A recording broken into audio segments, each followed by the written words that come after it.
This is Dish and Dirt with Gary Pickren, South Carolina's only podcast dedicated to the real estate agent craft. And now, the host of Dish and Dirt, Gary Pickren. And greetings, welcome back everyone to another episode of Dish and Dirt. I'm your often opinionated, rarely wrong host, Gary Pickren, coming to you from the beautiful downtown Columbia, South Carolina offices of Blair, Cato, Pickren, Castleline. This, the fourth week, October 2025. Big show for you this week. We're going to talk about a problem in real estate that is getting worse, not better, since the Sitzer Burnett case. And I think this is going to wind up with a lot of people getting sued if we don't stop this practice immediately. But before we talk about that, tonight, huge event, October 23rd, at our Malden Blair Cato offices in the parking lot, in the front yard. We are having the tailgate to end all tailgates. It's a wonderful event, a lot of fun, good food, good music, beer, prizes, games. It's just a great time for real estate agents to get together. I believe that real estate agents spending time together outside of transactions is a wonderful thing. The more you get to know somebody and like them, the lot more enjoyable these transactions are. It creates better cooperation, better understanding, and just more fun transactions. Anytime you have an opportunity to get together with other members of the industry and celebrate and have some fun and relax, I think it's a good opportunity. Broker told me last week, she said this is her favorite real estate event she does in the upstate every year. She puts it on the calendar, she doesn't miss. So come on out, have a great time. See Kelly, Chris, Carson, Adam, all the guys. We're going to have a great time up October 23rd at the Malden office. So come on out. Today, let's talk about the big issue, because this is a big problem. This is a problem that continues to get worse. It has not gotten better since the Sitzer Burnett. In fact, I would argue it has gotten a lot worse since the Sitzer Burnett settlement. And what I'm talking about, builders who simply will not stop the practice of offering agent bonuses and elevated commission rates based on the number of transactions that the buyer agent pushes their way.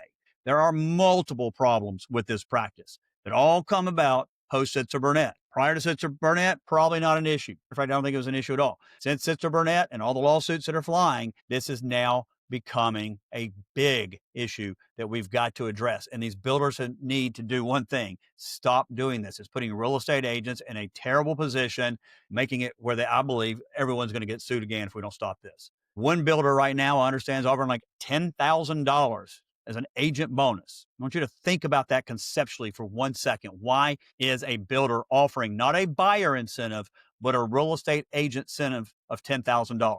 You and I know why. It is to get you to steer that client to them and not to another builder. It is commission steering 101. There is no ifs, ands, or buts about it. Another builder is offering bonus percentages. The more you refer to them, the higher that percentage goes up. That, again, is not only commission steering one time, they're trying to get you to commission steering all the time.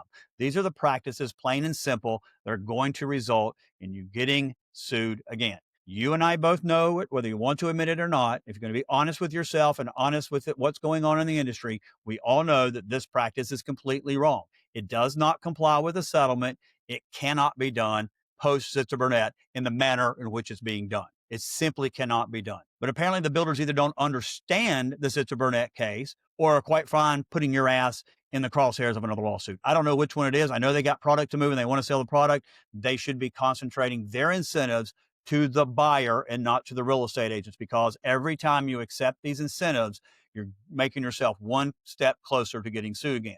The sad thing is that it's not just the builders who don't understand this. There are way too many broker in charge and real estate agents out there that are looking for this workaround. How can I still capture this bonus that is not in my buyer representation agreement? How can I get these elevated offers of commissions when they're not in my representation agreement? They all know what they're doing is problematic. They all know under the settlement and probably under the state law, the way it's being done, that it is not good, that it is problematic. But I understand it. Everybody wants to get paid. I get that. I love to get paid. But folks, this ain't how to get paid. This is how to buy a lawsuit. And let me tell you why. First and foremost, this places you in a position of violating the Sitzer Burnett settlement. And when you violate the Sitzer Burnett settlement, you no longer have any protection under the settlement if you're a realtor member. One of the best values of being a realtor member is you are protected under that settlement. When the association raised the $418 million worth of checks, those payments protect you. Now, if you're going to disobey their settlement and not follow the rules of the settlement, then you no longer have that protection. And it allows lawyers like Michael Ketchmark to come after your organization and to sue y'all for the same violations that they sued the NAR under Sitzer Burnett. And I don't think anybody wants that. Right now, we have, I believe, 63 different brokerages in South Carolina that have been sued post Sitzer Burnett for Sitzer Burnett claims. Now, once the appeal is finished, then all of those members of the Realtors Association, their matters will probably be dismissed. But those who are not members of the Realtor Association will not have their matters dismissed, and they will continue on with those lawsuits, which is yet another reason why you want to support the Realtors Association. You get that protection. But let me explain more what I'm talking about here when I say that it's a violation of the Sitzer Burnett. The Sitzer Burnett lawsuit resulted in many changes to our compensation. And guys, I have been speaking all over South Carolina, even into Georgia, about these changes. And it never fails at every single one of these events. There's some old timer there who wants to argue with me about the settlement. And I'm sitting here going, God, you can argue all you want to, but that ship sailed. It's done. It's over with. These changes are here, and you can complain to me all you want to about the MLS and how we should be able to publish our commissions again on the MLS, which I don't agree with. I think it was the dumbest thing ever to have them out there. I think broker to broker comp was always stupid. You should never have been into business of deciding what a buyer's agent wants. It never made any sense. But they continue to argue about this as if arguing is going to change anything. The bottom line is change happened. It's gone. It's done. It's over. Accept it. Move on. And you can either not accept it, fight it, and get out of our business, or you can embrace it and become the top agent. Some of the top agents I've talked to are embracing these changes, and they're making more money now, closing more transactions than they ever have because they have figured out what to do with this settlement and how to make it work. But as a result of the Sitzer lawsuit, what has happened is all compensation has to be negotiated with the buyer client, keyword, before you begin acting as their agent. Before you begin acting as their agent, before you start providing them client services, you must have a clear, transparent, negotiated fee arrangement in writing with the client. It's that simple. That's the way it should always be. You should not be doing work for anybody until you have something in writing that I'm going to get paid for it and how I'm going to get paid. And real estate's always been that way. As long as I've been in it since 1995, it's the way it's been. Now, as you remember, the initial theory that Michael Ketchmark and his ilk put out there was that prior to showing the house that you had to have this in writing. Thus, that's what came up with the touring document. Do keep in mind the word touring document never shows up in the settlement, but that is what the document has been labeled. Not all states require transparent disclosure of fees prior to doing work for a buyer. So part of that settlement was trying to get this requirement in place. It needed to be upfront before the work was done. It had to be transparent, and it had to be locked in for the consumer so they could rely that this is what you're going to charge, this is how you're going to get paid, when you're going to get paid, and it can't change on them. And that is a very important thing. And if you think about it, it's not wrong. I mean, what other business do you invoke the use of somebody's professional services without having an agreement, fee agreement in writing with them, understanding what those fees are? But that just doesn't happen. Whether you hire an accountant, whether you hire a lawyer, whatever it may be, when you're hiring a professional service provider like that, that is what we're going to do. I think what Ketchmark was saying there, even though I don't truly think that he understood it, is spot on. Before a consumer works with you, they need to know what their fee is, when it's going to get paid, how it's going to get paid, and it needs to be transparent, it needs to be negotiated, it needs to be set. It shouldn't be able to be changed on a whim. The problem was that Ketchmark and his team truly didn't understand real estate. And so when they were pushing this touring agreement, they were claiming that once you set this fee, they were actually saying it had to be set in the touring agreement and you could never go up on that, that was it. You were done. Once you, in order to show a house, you had to have a touring agreement. The fee had to be set forth in that touring agreement, and then you could never increase it after that. The problem with what Ketchmark was saying was that you had to set your fee up front, even if you were only going to provide customer service or some transactional brokerage. That was wrong. They kind of jumped the gun on that. And particularly in states like South Carolina, where you do have customer service and client services, those services are vastly different. The responsibilities and obligations of the agents are vastly different. That was not what the settlement said. You actually could come in and change the fee provided that there was some change of circumstances. You're providing additional services. Ketchmark didn't understand that. Once you showed a house, then that was your fee. So if you had a touring agreement signed showing zero as a fee, he was saying that was it and you were locked in. That was wildly off base. Their theory was wildly wrong on that. But where their theory was not wildly off base was that the commissions had to be agreed upon and documented before you provide services. And then once you started providing those services, you could not increase that fee unless you provided additional services. And for the most part in South Carolina, that was kind of how the rule has always operated for many decades, is that before you provided client services, you had to have a signed agency agreement, which included what your fee was and how your fee was going to get charged. So that part's really never changed. We just never really looked at it under these particular circumstances. So unless you're providing customer service and showing a house, which is, by the way, very, very difficult to do it without providing advice and counsel, then you are having to get a client agency agreement signed, which would set your fee. I think your best practice is before showing a house to get client services agreed upon, because I don't know how you provide customer service and showing a house. I just simply don't know what to do. But because of the Sitzer Burnett settlement, those rules have been expanded and are a lot more clear, more transparent. For example, you must have a client agency agreement signed before you provide client services. Secondly, however, once you agree as to what that fee is going to be, what your fee is, you set the fee. You negotiate that with the buyer. Nobody's telling you what that fee is. You get to set that fee. But once you decide what that fee is and you convince your buyer that that is the proper fee to charge and for them to pay, you may not increase that fee unless you negotiate for additional services. And that's where this problem lies in these builder bonuses. For you to accept a builder bonus, you would have to amend your agreement while you have not provided other or additional services. I'm going to repeat that for you. The problem where these builder bonuses lie for you is before you accept a bonus and get paid a bonus, you would have to amend your agreement because you have to have it in writing. You can't get paid any more than what's in writing. So you would have to amend your buyer representation agreement. And in doing so, you're asking your buyer to consent to you getting paid more money at the same time you have not provided any other or additional services. I could end the podcast right there. That right there is why you may not take these builder bonuses and these elevated commissions in 99.9% of the cases. You haven't negotiated it prior to showing the house. You haven't negotiated it in your buyer agency agreement. It's just not negotiated in any form or fashion. And so now what you're doing is you're asking the buyer to allow you to get additional fees and you've done no additional service. So what is additional service? Let's talk about that. No one believes that going from showing resale houses to showing new construction is more services. It might be more difficult. In some cases, it might be easier. Additional services is not having to work harder. It's not because your client's a complete pain in the ass. It's not because they want to see 65 houses and you thought you were only going to show them one. What additional services is something like this. You go from customer service to client service. You go from, I'm only going to show you this one house, to now they want to see the entire MLS.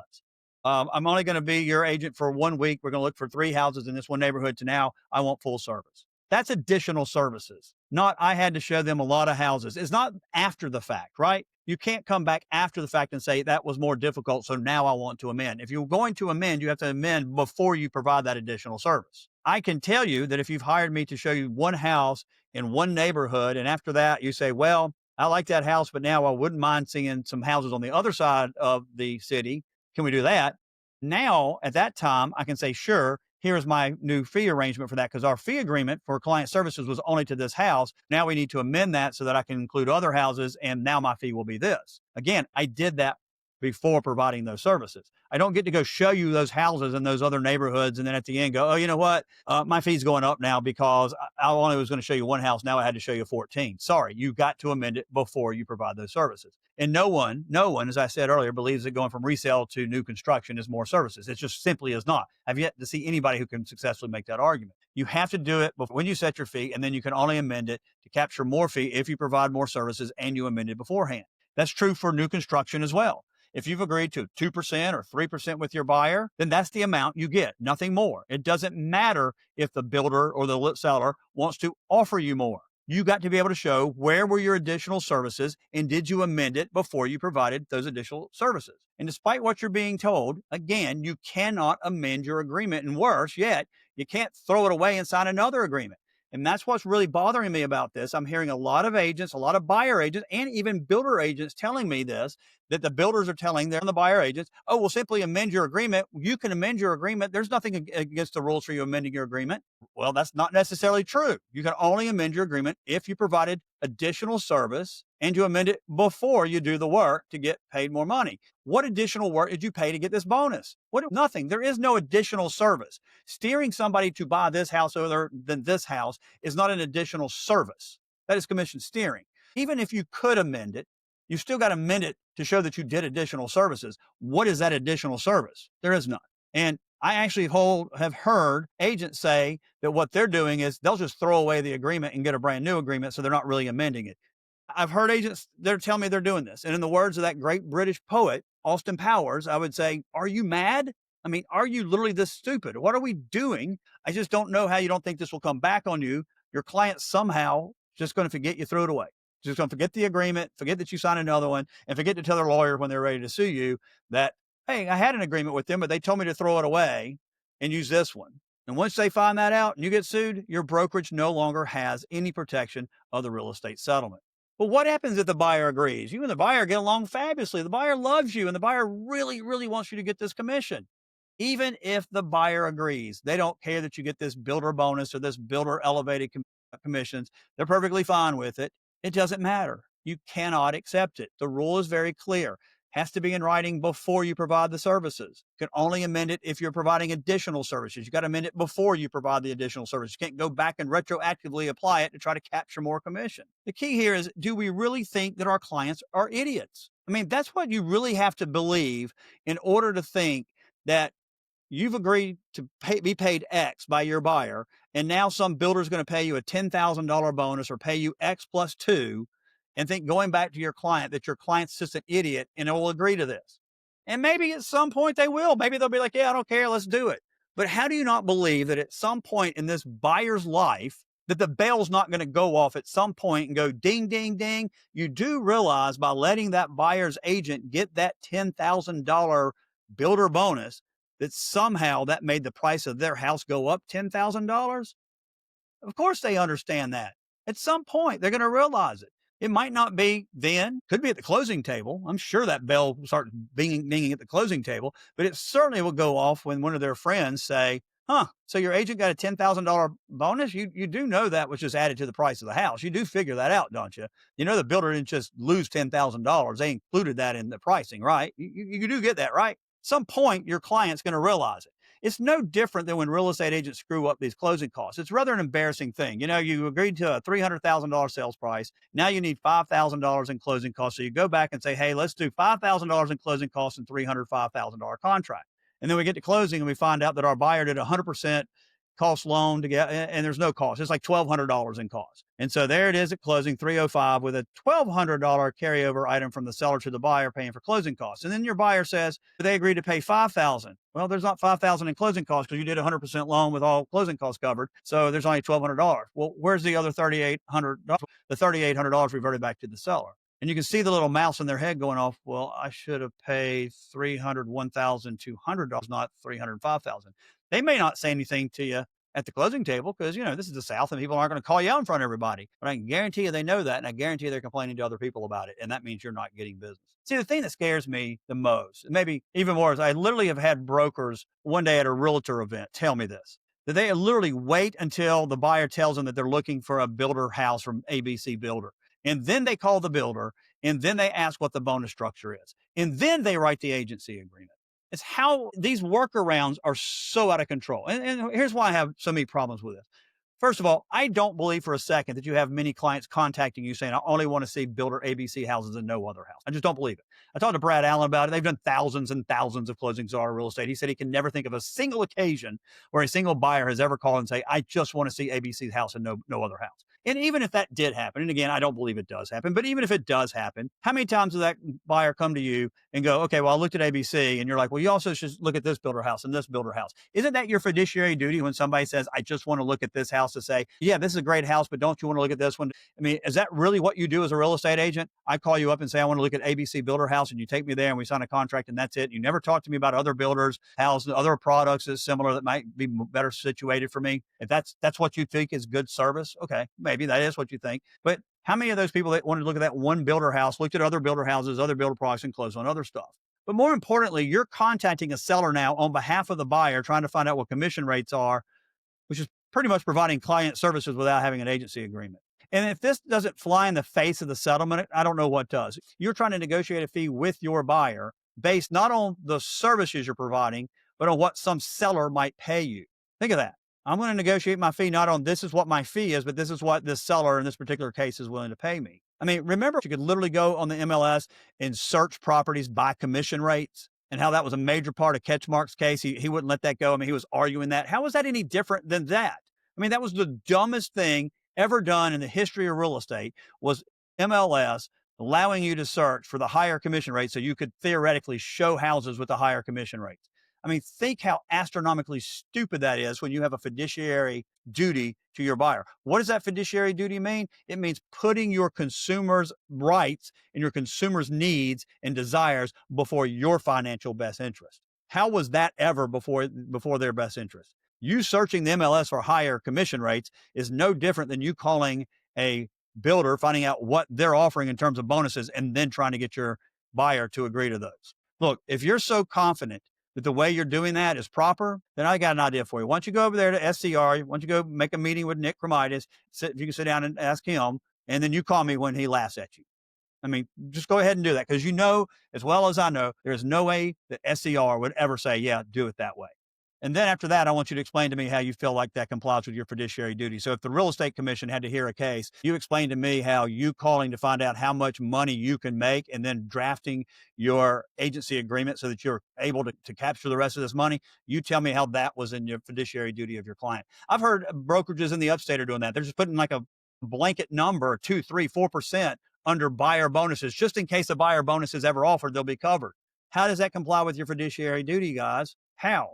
How is that? Plus, you need to have a definitive amount. It's not just for you to put some random number in hopes that there's a bonus. That just absolutely flies in the face of the settlement. And it utterly amazes me that brokerages are literally telling their agents to do this. But I think the biggest problem here is that we have forgotten what our fiduciary duty is. We forget what that means. We forget who we owe it to. And I think we have forgotten who we work for. We work for the consumer. And guys, when you start with, I want to find a workaround, I need to figure out a way to make this work. How can I take this bonus? How can I get this elevated commission rate? Anytime you start with, I need to figure a workaround so I can get this money, you know you're starting in an unethical and probably an illegal manner, right? We all know it. But the second and probably the most important problem with this bonus system they set up here is the small issue of commission steering. I want you to think about this for a second. How many of your clients have ever said, you know what? I want to buy house A over house B so that my agent can get that bonus. I mean, really, does that ever happen? No, it doesn't happen. We all know that it doesn't happen. But now, on the other hand, how many times have you had a client say, I'm going to buy house A over house B because the buyer incentive is better? The bottom line is the buyer wants the incentive for themselves and not for their real estate agent. That's who the incentives belong to, and that is who the incentives need to be given to. I mean, the funny thing about this is when I ask people, why do you think a builder is offering a $10,000 bonus? Why do you think they're offering that? Well, they want me to show the house. And who do they want you to show the house over? The other builders, right?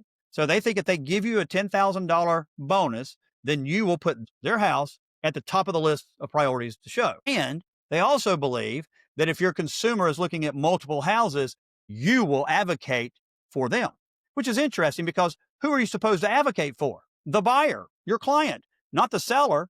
But they're giving you 10,000 reasons for you to be advocating for their house over all the other houses. Even when the other houses better suit your client's needs and financial abilities, they're still banking on the fact that by giving you $10,000, you will advocate on behalf of the seller. How is that not a breach of your fiduciary duty? That is 100% commission steering. It is a self-fulfilling prophecy that when a builder is offering you $10,000 agent bonus or offering to pay you an additional 1%, 2%, 3% every time you refer a house to them, it is a self-fulfilling prophecy that they are commission steering and that they're asking you to advocate their house over another house for their benefit, not for your client's benefit. There is zero way around that. The fact it's being offered proves that commission steering works, and this is commission steering. One of the main themes of the Sitzer Burnett case was this agent commission steering. Just like I said, when MLS lets you sort houses based on commission, it didn't take anybody to realize how dumb that was and how anti-consumer that was. You did not have to be a real estate pro. In fact, the fact that Ketchmark figured it out, who I think is one of the dumbest people when it comes to understanding real estate, he doesn't understand a clue about what he's talking about, but he certainly figured that out. I want you to imagine being on the witness stand and trying to explain to a judge why it is that you got a $10,000 bonus for showing this house. I mean, how are you going to say, well, I took this $10,000 bonus because it was really good for my buyer and it was really good for me to talk this buyer into buying this house? You try to convince the judge and the jury that that $10,000 was from your client's benefit and not for you. You try to convince that jury that adding $10,000 to your bonus wasn't adding to the cost of that house. They think by you having an agent you're adding to the cost of the house. And you just having a 2.5%, 3% commission, they think is why housing is so expensive. Now add a $10,000 bonus or an elevated bonus structure on top of that. That money should be negotiated, not for you, but for the benefit of your buyer. So let me end this today by reiterating a couple of things. As you know, I am probably the most pro real estate agent, pro realtor association, real estate attorney out there. That's why I'm on the real estate commission. I didn't get on the commission because I wanted to punish real estate agents. I got on the commission because I wanted to make sure that while we protect the consumer, we also educate the real estate agent so the agent doesn't get in trouble and the agent doesn't get sued. If we can not have to wait for a real estate agent to do something wrong in order to tell them not to do it, then it protects the consumer. It protects the consumer a whole lot better. And so for builders to see these advisory opinions and say, I don't care what the real estate commission is, do it anyway. Understand that's not their license. That's your license they're playing with. I hope you make a ton of money. I hope you sell a crap load of houses as long as you send those closings, obviously, to Blair Cato. But I do believe in this industry, we have completely lost our minds and we're losing our ways. Whether we like it or not, the real estate world has changed with Sitzer. Instead of taking these changes and embrace them as we all should be doing, all we want to do is fight over it. We want to try to find these workarounds. But as I said, these ships have sailed. It's going to change whether you like it or not. So now it's time for you to change. It's time for you to change your approach on how you're doing this. If you're going to win in 2026, simple formula. You got to start with being consumer-centric. If you want to survive, you better be. I would be like, I refuse. I will never accept a bonus. I will not accept any incentive from any seller or builder that pays me money to steer you to buy a house. That would be part of my presentation because I guarantee you no other agents out there saying that. I'm going to say it. There will be a lot of builders and a lot of sellers who want to give a buyer agent bonus. They want to pay me more than you and I've agreed to. I told you what my fee was. It's a fair fee. You've agreed to it. But I'm not going to take more from that. I'm not going to take any bonuses because for me to take a bonus would be for me to try to steer you to that house. That's what it's asking me to do. Other agents might do that, but I'm not going to do it. But the problem is we've forgotten who we work for and we're not being consumer centric anymore. If you are a listing agent, you need to tell your builders to stop putting agents in terrible positions and stop offering these buyer agent commissions so they will steer clients. They need to offer it as a buyer incentive. Buyer incentive is going to work better than an agent incentive because if a builder tells me, no, agent incentives work really well, then that's another lawsuit because what builders need to be telling us is, yes, incentives work for buyers. Buyer agents, you need to refuse the bonuses. You need to tell them that we're not going to take them, and you need to use that money they're offering to negotiate incentives for your buyers. If you decline that bonus and negotiate for your buyer so your buyer can get that money off of their deal or incentives or some, closing costs or upgrades, I guarantee you that buyer is going to absolutely love you and send you more business. Builders, enough already with this. Apparently, y'all didn't learn anything at all from this NAR lawsuit. You guys are getting sued left and right. Right now, as we talk, people are getting sued because of commission steering. They're getting sued because of these JVs and all these ancillary services that you're financially benefiting from. Which one of you wants to be the name of the big class action lawsuit that's getting ready to happen? It'll happen. Look, I don't even do litigation, but I can tell you right off the bat, this is a much, much better case than Sitzer Burnett ever was. All right. I hope that helps you guys. I hope you got something out of that. I know you probably didn't want to hear any of that, but my job here at Dish and Dirt is to give you the bad, the good, the ugly, the realities and the legalities. And that's the hard truth. All right. Hope you guys have a great weekend. Hope you'll come back and listen to another episode of Dish and Dirt, and we'll see you again next week. Y'all take care.